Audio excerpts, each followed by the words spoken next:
Hey everyone, this is Angela here with my friend Charlotta again, and we are just going to have a conversation.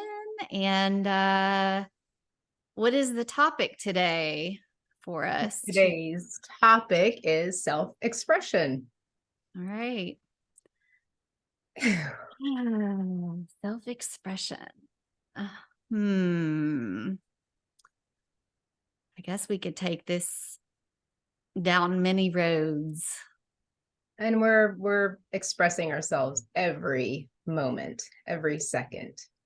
So do we want to talk about conscious self-expression? I guess, yeah. How do we see ourselves? How do we want to express ourselves? How do we express ourselves more fully and with confidence? I think for me, that is probably a big one. Just self-expression, being comfortable in your own skin, kind of self-expression. Consciously doing that. Right.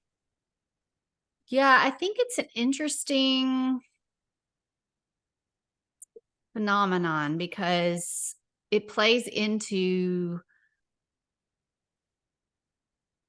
like you said, everything that we do, from how we choose to dress to how we communicate, um, to what we hide behind. I think a lot of self-expression is part of the rediscovery process to becoming conscious, because when I think about, like, when I was a child,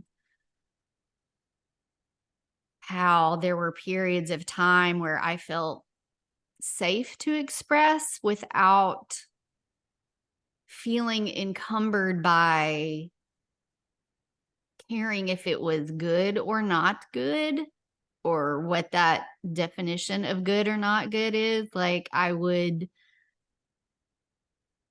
make up a dance routine and roll around in the yard and be silly, and that was me in this just fullness of expression in how I enjoyed the process of creating through movement.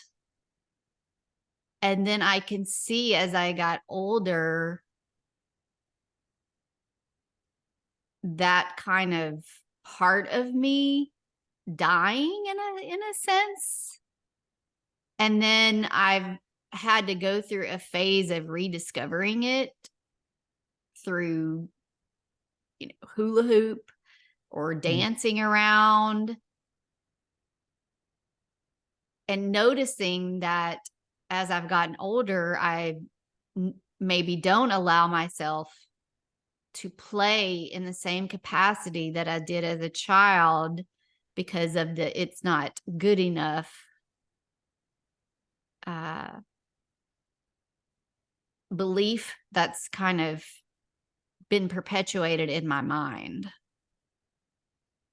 Yeah, the problem with even recognizing self-expression is in being aware that you're expressing yourself. That awareness of it turns something on inside of you to know that you're being seen. And when you know that you're being seen, you can't help but immediately go, oh, well, who's looking? Mm-hmm. Who is seeing this? And we've all learned to mask and to fit in. Um, so then we might change subconsciously in that moment. I mean, being aware of us expressing ourselves, getting a little scared, reevaluating the situation, and then maybe holding back or doing something that we wouldn't ordinarily do. But just the awareness that you're expressing yourself kind of shuts it down. So because now, like with us doing this, for example, we're self-expressing. We're very aware that we're self-expressing. And it's turned into us whittling away at back to that core essence of self-expression without putting those masks on. And it's hard whenever you're aware that you're trying to get to your essence. It's like, where did it go? You know, and when you were talking about being a kid and expressing yourself and how natural that was, you weren't thinking about, oh, I'm being natural right now. You just were being. So how do we get back to a place where it is just absolutely natural and we're not thinking about it at all? Do we go through these plays, you know, of putting ourselves out there, making yourself so uncomfortable that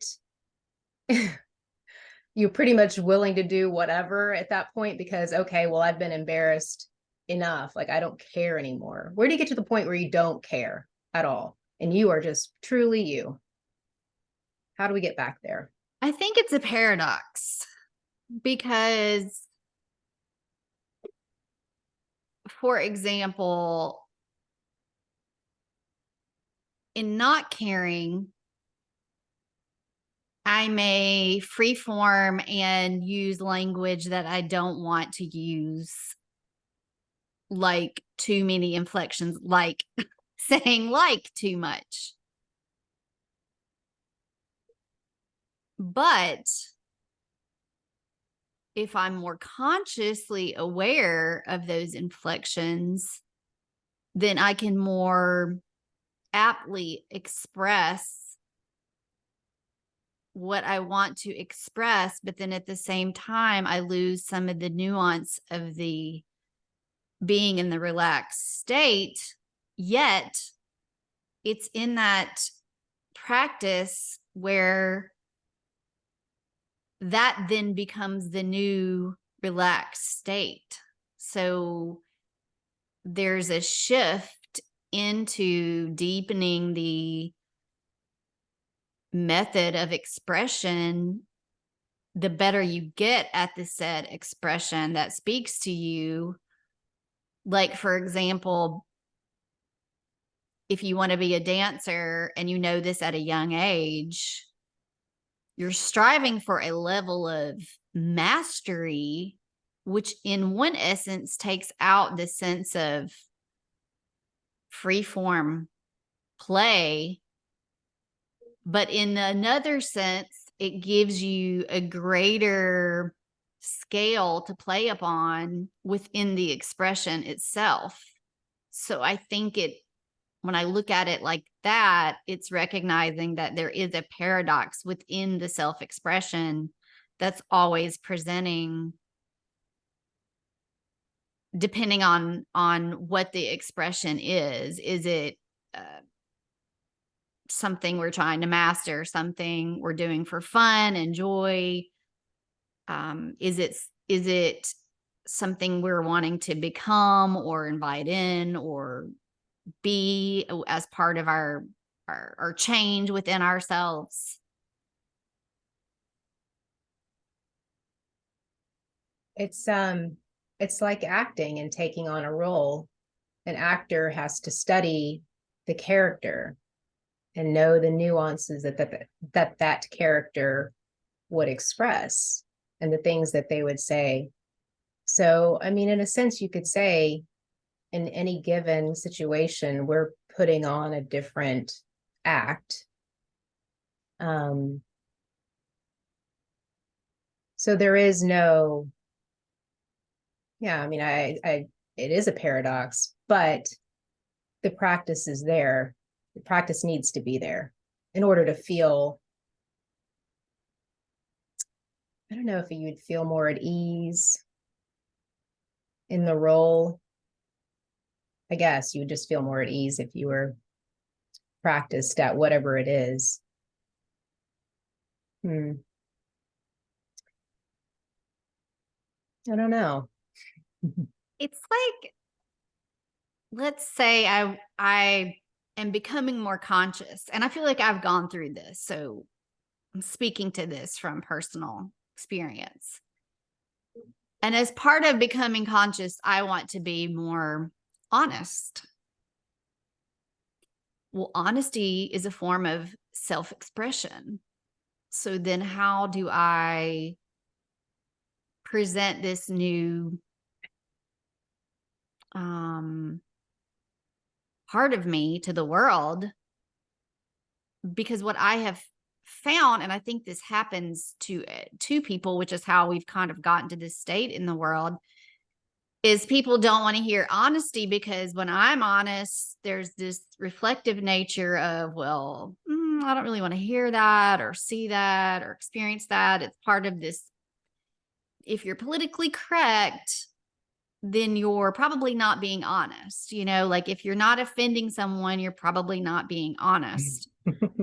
But that is a value I have. So I want to embody that as part of my self-expression. And then I have to take on the consequence or responsibility to say, as making this conscious choice to be more honest, I am aware of how it may or may not be received. And as such, I'm willing to experience that consequence, because being honest is more important to me than not being honest, or than to being politically correct. I mean, I hate that word, but to be, walking on eggshells, or being scared to say how you really feel, or however you want to word it. I think that's how a lot of relationships and exchanges are, which makes things more superficial than if you were really honest with each other. And I don't think honesty as a form of expression means that you're an asshole, that you're not expressing that honesty in a way that's conscientious within a state of consciousness or thoughtfulness, or putting yourself in someone else's shoes. But for me, I think that's important aspect of self-expression, and it can be very difficult to do because it carries over into other aspects of life, like how you dress or how you do other things. It's like, well, I like doing this. I might not be good at it, but I enjoy it. So I'm going to still allow it to be witnessed or projected out. Yeah, to bring in the how we present ourselves physically. And is this authentically me? Is this being honest with myself? See, if you're honest with yourself, or you're wanting to be honest, and that's a trait that's important in your self-expression, then does that leave room for play? Because I'm thinking, like, sometimes I like to dress up crazy, but I usually won't take it too far. And I might have wanted to wear that big gaudy necklace, but I won't wear it because I don't want too many people looking at me. And is this really and truly authentically me? It's really not. It would be fun in the moment, but I might hold back on doing it just to make things easier. So am I not being honest with myself? Wear the necklace, Charlotta. You want to wear the necklace? Wear the necklace. I think you are. I think there's two things going on there. It's like, okay, if I'm honest with myself, then I'm more able to be honest with others. I know that wholeheartedly about myself and about, I think, everyone. Like when you see someone, when you witness something and then you see them not being willing to be honest with themselves in the reflection back to you, there's this juxtaposition. But I think in what you're talking about, it's more about expressing an aspect of self than honesty, because we have, we have a myriad of experiences and emotions and qualities that sometimes we want to bring out and sometimes we want to not bring out, depending on the situation or the day. And that's why it's fun to think, oh, what am I going to wear to this event or this on this day? And I think when you really are dialed into that intuition, then you wear the necklace, because so often I think, just like we censor our voices, we censor our fullest expression because of how others may perceive us. And when we don't quell that and really listen, then we're more likely to choose sometimes it may be bold, sometimes it may be quiet and playing into our introverted aspect of self. But it's more to me about listening to where we are in that moment, in that day, and then honoring that and going out into the world and saying, this is what I'm going to do. But I think it's also recognizing, am I doing this for attention, or am I doing this because this is a true expression of how I'm feeling today? Yep. How I Yep. want to be seen consciously, Mhm. how I want to be seen, as in, am I being lazy today, or am I presenting myself to the world in a way that I want to better myself, like disciplining myself to get up and, fix my hair or whatever it is. It could be anything. But it's like showing up for ourselves, I guess. Yeah.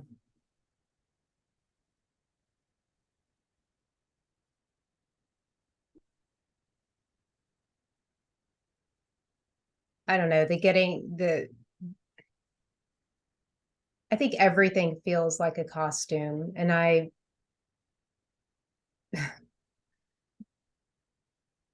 everything truly feels like a costume. But does that mean that just because I like red that I want to wear it every day? Like, not really, don't really like that attention, because it does feel, now I'm back to what I was thinking about, the attention seeking. It's very rare for myself that I want to walk out and have all eyes on me. I mean, maybe that's something I should work on, but I don't really like that. So, but I do like to wear red, but it's just not something I would do very often unless I was really in that moment of feeling extremely confident and like I had my shit together that day. But what if wearing red then helped you get your shit together or feel more I confident? know. I think that's where you need to flip the script, right? Like, instead of looking at the red, like, oh, I don't want people to look at me if I wear this. This is really going to grab a lot of attention.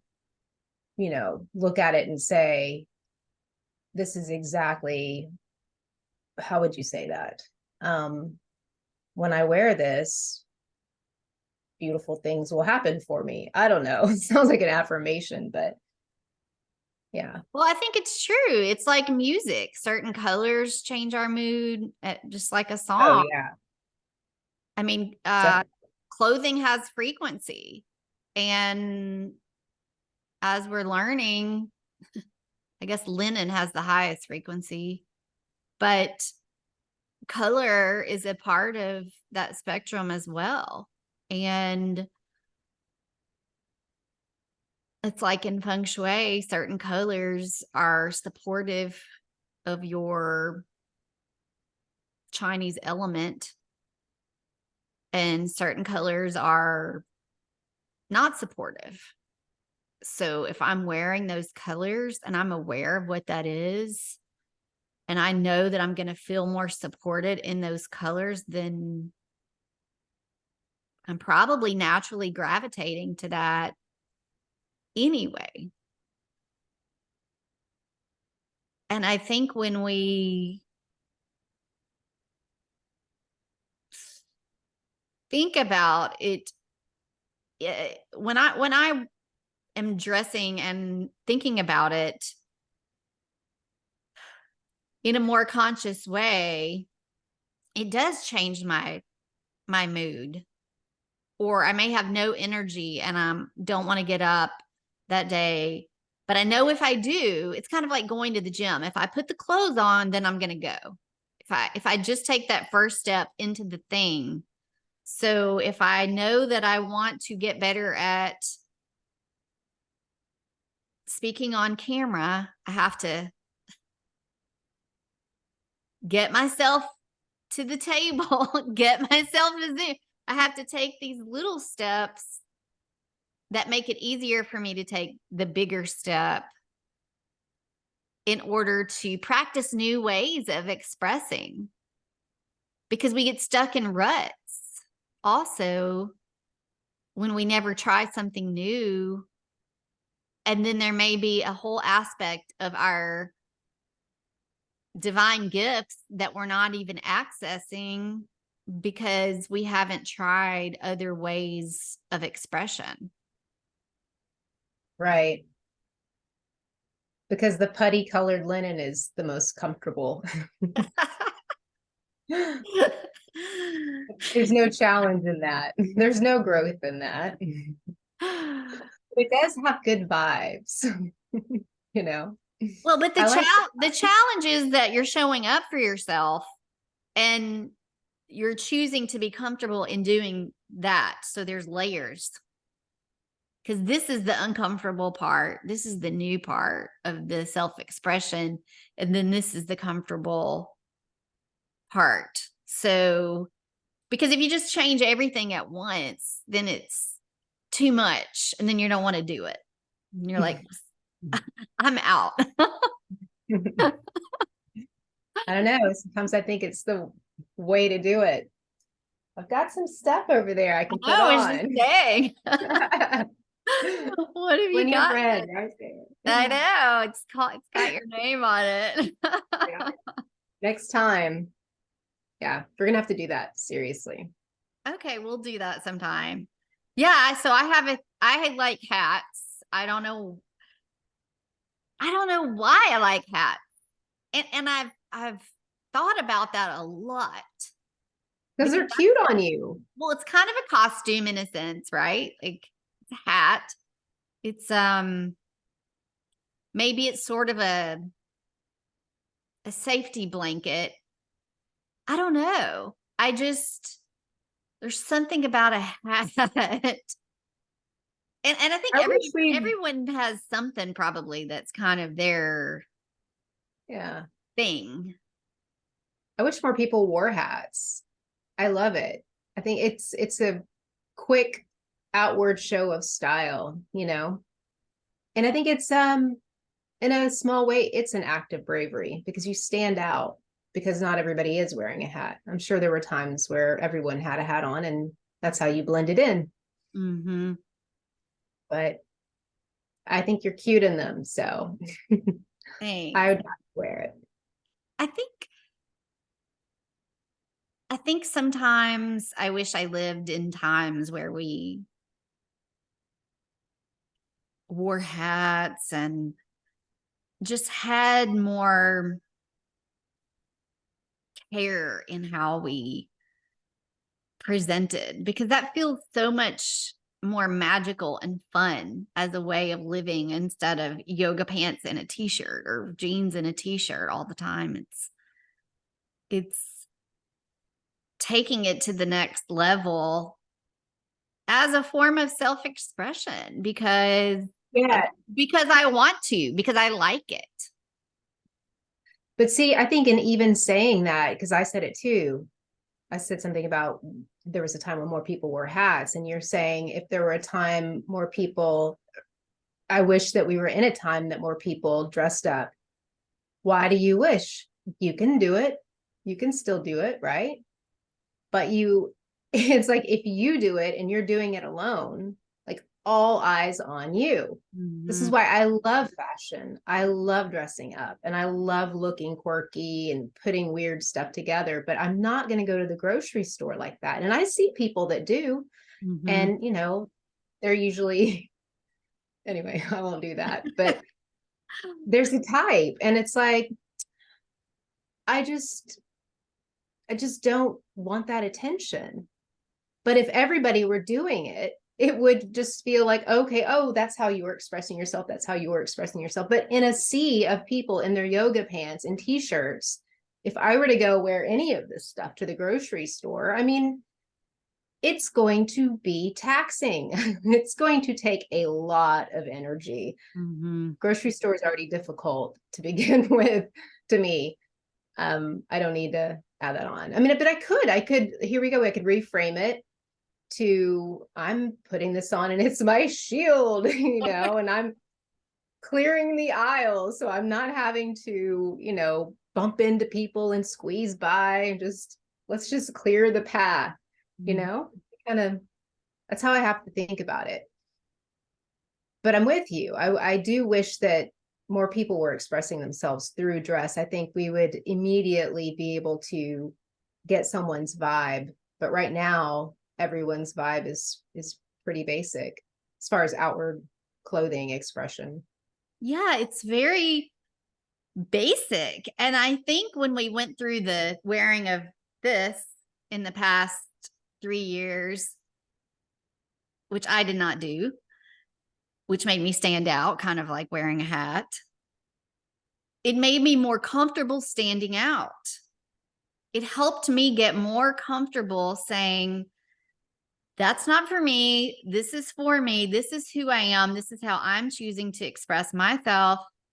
And it pushed me even more in the direction of individuation and individuality and recognizing how important that is within each That of was such a Yeah, that was a strong principle to stand by, and being and knowing what you were standing by, that felt really good to express it in that way. Mhm. That felt good to stand out. That felt empowering, and it felt as though I literally could feel the people looking at me going, wow, she's got a lot of nerve, or wow, she gets it, while they were hiding. Mhm. And so I just had such admiration for myself for that. Um, and I guess, that was a deeper thing than how we present ourselves fashionably. So maybe that's why. But yeah, I mean, it did take a lot of energy to do that, but it felt good, felt right. Well, Whereas, go ahead. oh, go ahead. I already lost it. Uh, well, it just made me think of a time when I've been single a lot, so I've gone to a lot of events by myself.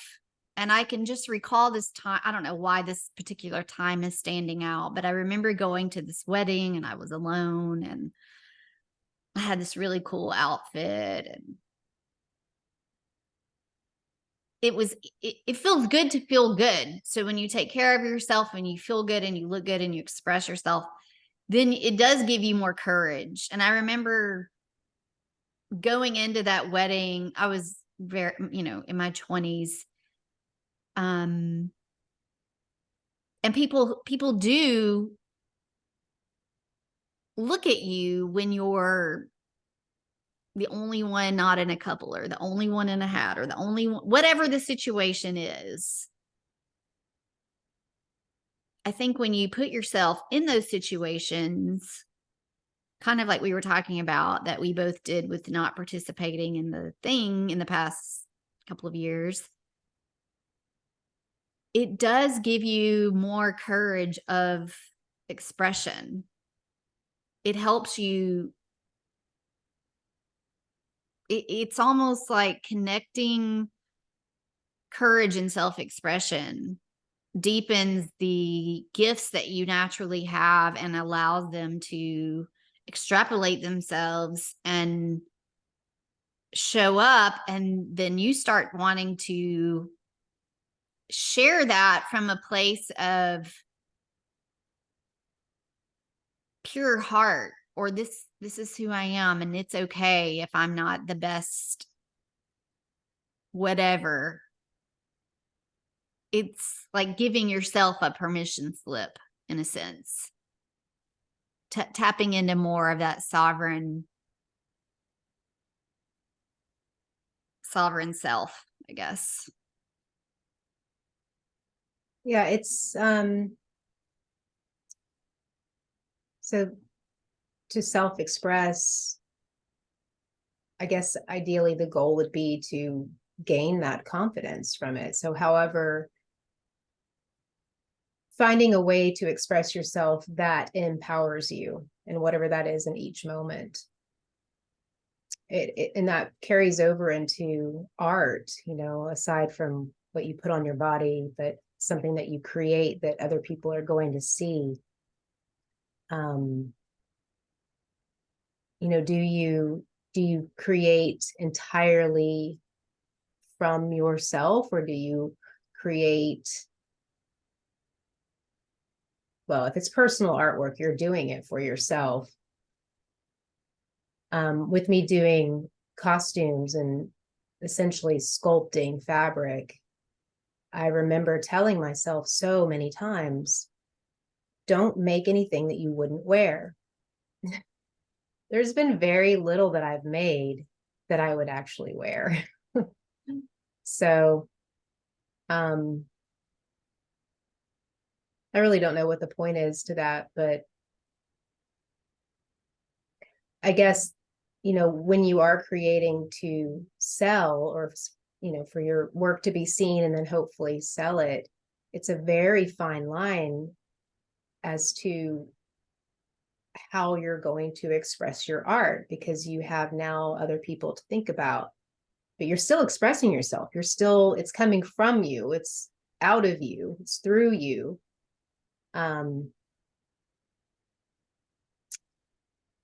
But it's not quite as personal because you know it's reaching other people.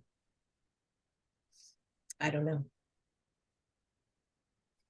I mean, I think it can still be personal, but it's about maintaining that level of integrity. And I think too, with what you were saying about your gift, or making things that you wouldn't necessarily wear, that's because you are gifting your gift for someone else's physique that may bring them that ability to self-express in the way that they want to intuitively. Mm-hmm. Yeah. The rain is self-expressing right now. Can you hear it? Is it really loud? No, it's not. Okay, great.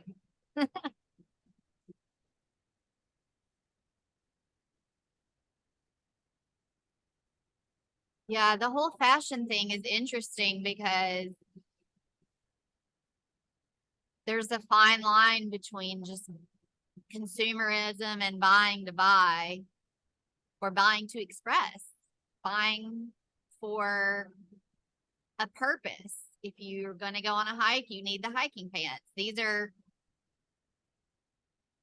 are expressions of actions that you're going to take.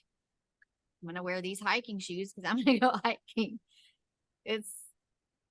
That's a different type of expression. It's a utilitarian expression versus if I'm shopping to piece certain colors together, or for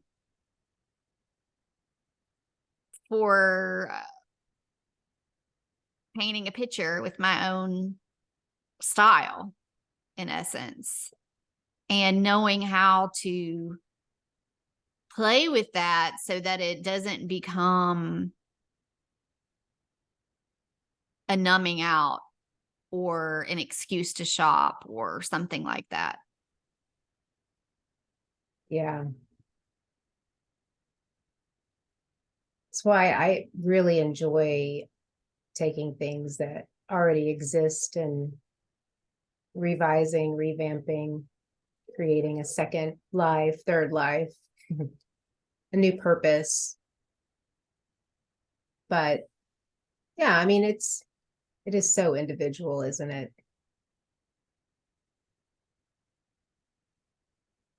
So So what other kind of self-expression? We've hit dressing, personal art,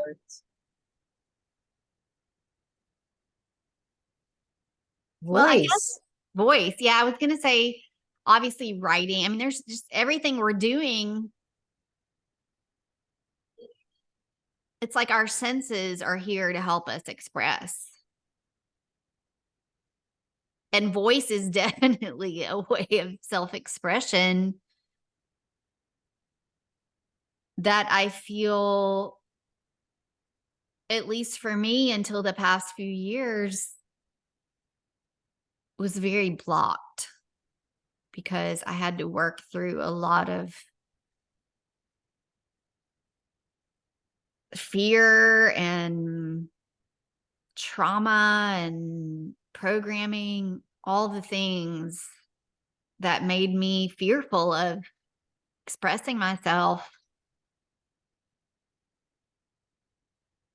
and learning to not be worried, learning to be more focused on the importance of self expression versus the reaction that may happen Mhm. because of it. Yeah, and when you're talking about working through sort of getting rid of the programming,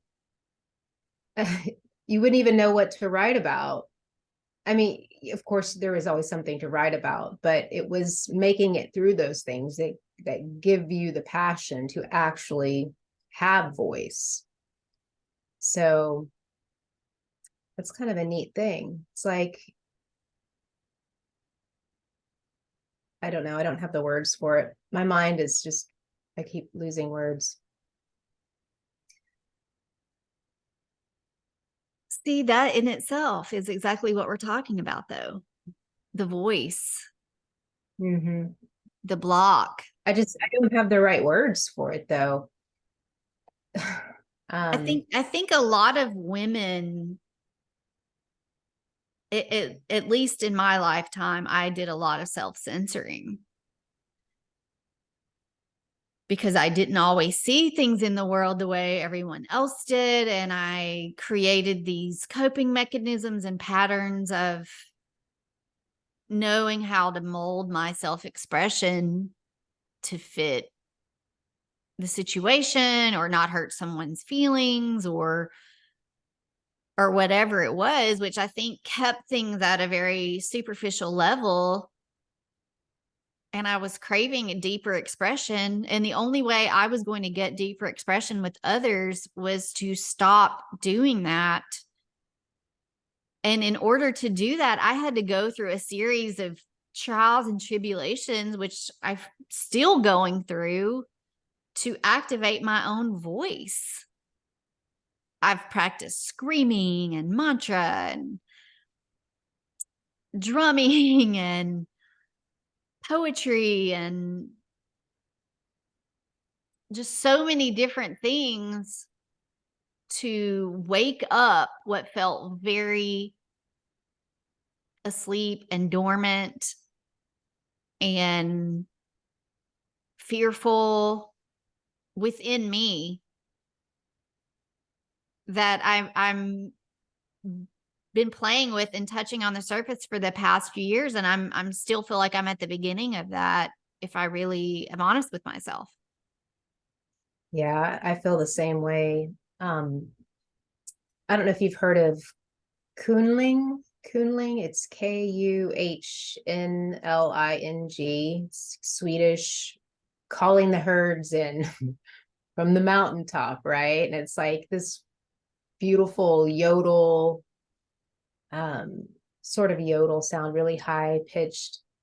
anyway, I became obsessed with that a couple of years ago. And I could not, like, I would wait for the house to get empty and then I would try to do it. But it takes this like extreme projection, right? I mean, it comes from your sacrum. It's just, it's, you've got to just let it out. And I watched a tutorial a couple of years ago and didn't even make it the way through because last night Veda and I were talking about it, and it just came up and I was like, oh, I just felt this memory, like, yes. And that's what I'm like, oh my gosh, I wanted to show her. So I look it up and I find the tutorial video that I never finished. It was still at the same place. So I watched that last night. I'm like, that's it. I so wish I had like no neighbors, at least, you know, because I think I'm ready. But yeah, that is that primal yell, you know, or that just so beautiful, so beautiful. So yeah, used to not be able to sing in public at all. I mean, at all. And I'm finally breaking through that, but it's just these little tiny increments. And yeah, so you may see a post of me kunling I soon. can't wait. I cannot wait to hear it. It's Oh, it's gonna be amazing. It's going to be amazing. I'm telling you, just wait, my because I know ears it's are in very there. excited. Well, it's like giving ourselves permission to play within that realm. Like if I'm doing a spoken word, I can feel myself move into this like rhythmic state where I'm tapping into those deeper essence of who I am and how that's going to just come out of me. And it's a very different place than when I'm fully in my mind and speaking from a more, not necessarily less authentic, but it feels more professional. You know,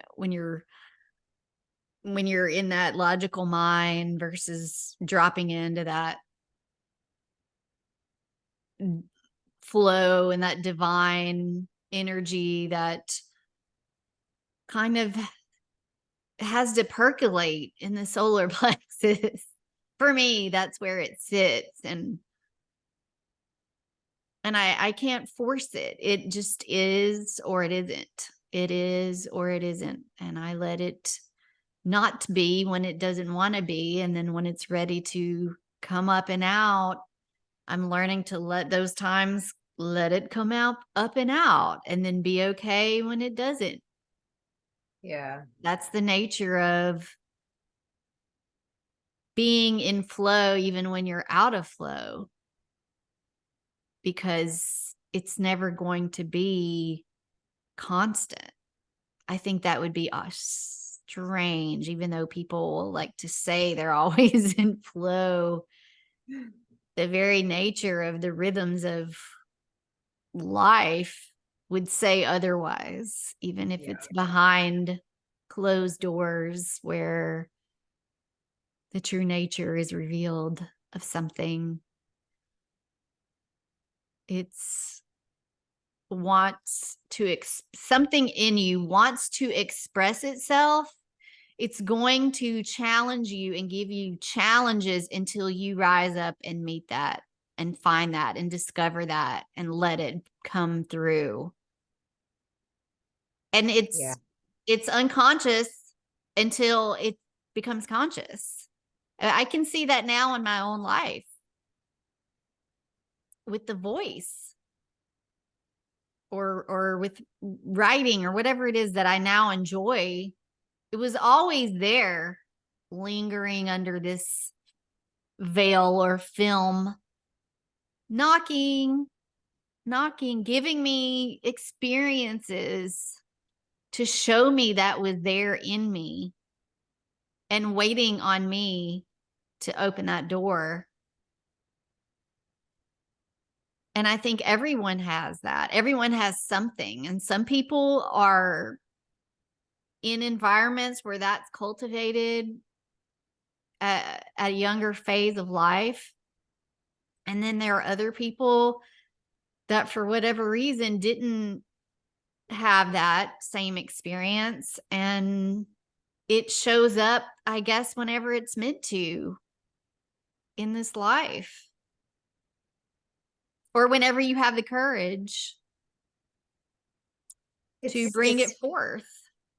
fine tuning and honing in on what exactly, I mean, I shouldn't say exactly, but there are certain things that bring you faster and longer into a flow state. And that's what I would call like your natural talent, the inclination that you have to create in that world where it's easier, or it feels like what you're saying. It's all encompassing and empowering. I mean, I think we had that, like we were saying earlier, at a very, very young age, but at what point, some people find those natural talents really early, and then other people, just like myself, just kind of like fumble around like, what am I doing? What's the best thing for me to do? Like, how do I find this? I don't know, but there's beauty in working through all of these traumas to find that golden key within you, right? It's um gosh, it makes it just that much more precious. Well,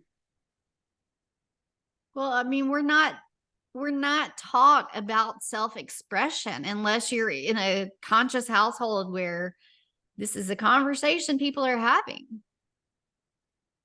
I don't recall any time in my life where I've had that sort of conversation about bringing awareness into and cultivating your expression beyond just your style, beyond just your gifts, but tapping into all of those things through the essence, through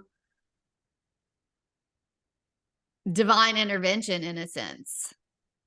It's like you are here to express something to the Right. universe, to the But without it world. being polluted with all of the social conditioning and everything that's shoved down our throat, it really getting down to the core of you and expressing that.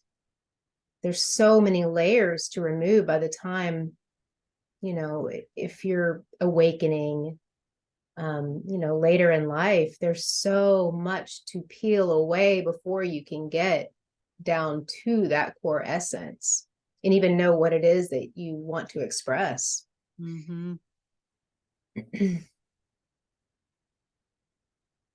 Yeah, definitely. So, I mean, gosh, with the little ones, that's why they need to have paint in their hands and singing and being allowed to play and make rock stews in the yard. I mean, those were all things that I did, and that was self-expression. The imagination. I can't believe that we haven't said imagination yet. Oh, I know, right? That's what it's all about. That's where it's at. Yeah. That is the key. That is the key. Because even as a child playing dress up, you're wearing different hats. Does this feel like me? Is this who I am? Is this who I want to be? And if you don't like it, put a different hat on. We get so stuck in who we are. And well, this is how I was raised. And then this is what I know. And this is that. Well, what if I want to experience an entirely different kind of life? Well, that's going to require me putting a totally different hat on. And it might feel awkward at first. And then that's going to open the door to that version becoming the new authentic me that gets to express in the world, because we change or we don't change, but that's up to us to decide and create. And that's part of the creative process, is creating our self-expression. And that's where that circles all the way back to the honesty. if I'm being honest with myself and I know I want to wear that dress and I want to experience that lifestyle or whatever it is, I have to really tap into what I really want. And then I have to imagine what behaviors, habits, discipline, skills do I need to embody to create that version of me that I want to experience. And then I can start expressing those things in how I dress and speak and practicing wearing different hats and practice figuring out what that feels like in my body to elicit a higher or new or different way of being other than what I've been molded to be or up until this point thought was who I am. I like all of that except for the discipline, the word discipline in there. I'm like, no, I want it to be playful. I don't want to force myself to do anything. The minute I'm forcing anything, it's like, it's But that's where the freedom lives, because if I know I want to be more fit, I have to be disciplined. And then when I'm more fit, I can play more in my body. I can move differently. I can wear different things. So there's always two sides, and one feeds, the other, or vice versa. So I think about discipline being a giver of play, because it's giving me, I'm getting all the things I feel like I need to do to reach a certain endpoint. And if I just get up and do it, then I'm free to play the rest of the day or whatever, however you want to look at that. So. Yeah. That one's a tough one for me. I ebb and flow in that state because I was so disciplined most of my life that I wasn't leaving enough room for the play. So I think there has to be a harmony between punishment, I've got to do this, and finding joy in that to free up other things that we're creating. Because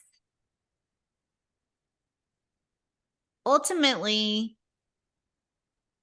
if we're not doing that, then we get stuck in the same expression, which I don't necessarily think is bad, but I think about future versions of me, and those versions require discipline for me to reach that point that I'm striving for, versus just my complacence, comfortable self that could just not do any of those things and not propel myself into another version, which I feel like is my natural state, is always propelling myself to the next version of being, because that's fun for me. That's the trying on of the different hats. That's digging for what's in me that hasn't been explored yet. Yeah, it feels like you have this longer term outlook on yourself and what you want. Because if I think about the word discipline, I have plenty of discipline in the moment to whatever vision I have in my head. If it's a vision, I'm imagining something the way I want something, and I have it strong enough, I want it badly enough, then I'll do whatever it takes. You better damn well believe that shit's going to happen. Mm-hmm. Like it just is. But when I try to take that discipline, that gusto, and put it into a long-term goal, it's way more difficult. And I guess it's because maybe it has to do with like, I am very comfortable in the moment. Like, I don't have these big plans for the future. I don't necessarily even know what I'd want. And I feel like if I really honed in on something, that might limit me, but I think I'm just being fearful. I think I'm just finding an excuse to not shoot for the big long-term goal. It's like if I Well, create it, I don't know if I'm afraid of disappointing myself or something like that, because I know I have it in me to do it, but it's just so much more moment to moment for me. look at it like this. That future version of you is counting on you. Because she's you. So if Which you, one, Angela? the one you're going I to I create, don't see her. but she's there. Okay. So what I do is I get a vision, and it could What is be, she doing?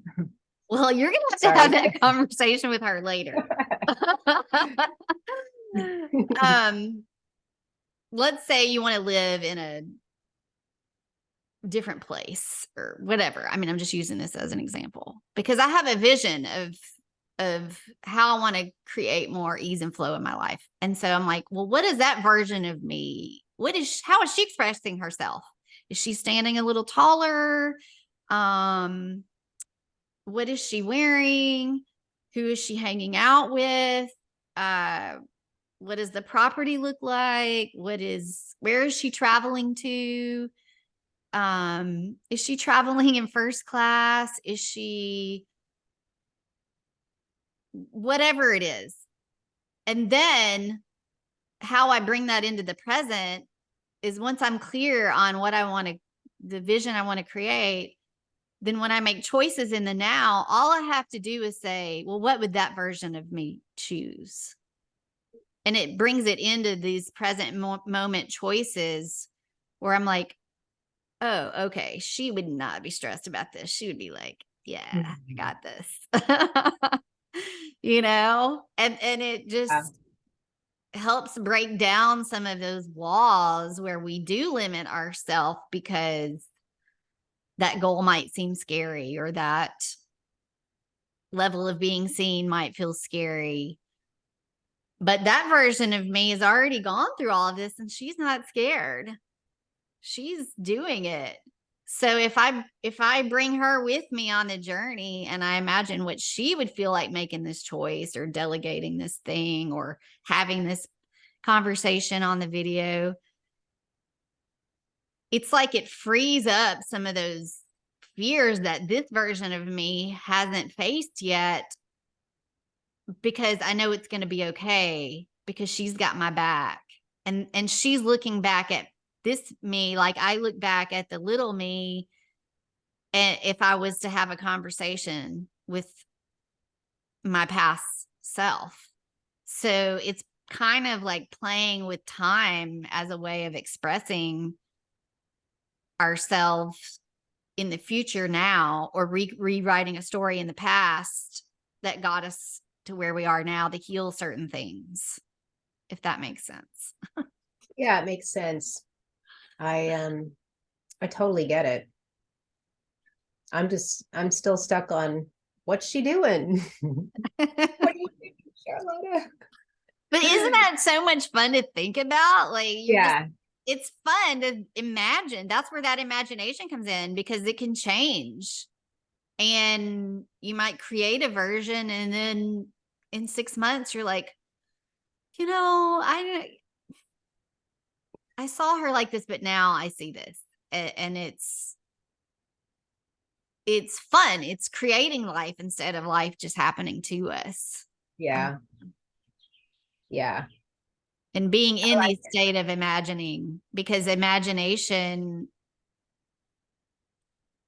helps us so much. And I really like the idea of that helps me. Doesn't have to be her that I'm going to make it to. Just one version I'm going to work through. I don't know. Everything feels, I guess it's because when I do have a project, I give so much to it that I'm like, I'm committed. I am committed to this right now. And to have that looser feel of like, well, I'm playing today, she's this, tomorrow she might be that, and next month she's somebody totally different. I like Anger. that. Yeah. Oh, well, we'll let people wonder who that is. I think we're about at an hour. Okay. Wow, this has been fun. Yeah. Self-expression. It's just talking about it makes me want to be more mindful in how I show up. So, Yeah, me too. And it makes me want to have more fun. yeah, me too. Like, you know, So like that. we need to keep this going and play with this more in these conversations, maybe Yeah. somehow bring this element into the I mean, yeah. We don't even have to just sit here. Like, I'm serious. I want to go try this on. I know. Oh, okay. Well, we'll leave it with that. Yeah. Thank you so much. This has been so much fun and so thought provoking. And I'm excited. I feel like next time I'm going to get some bandanas or something. I feel like I need to add some flair. Oh, I just thought of a great gift for you. I need to add some That's flair to my self expression. So I'm going to work on that now. all right. Well, thank you, Angela. This is fun. All right. Bye. Bye.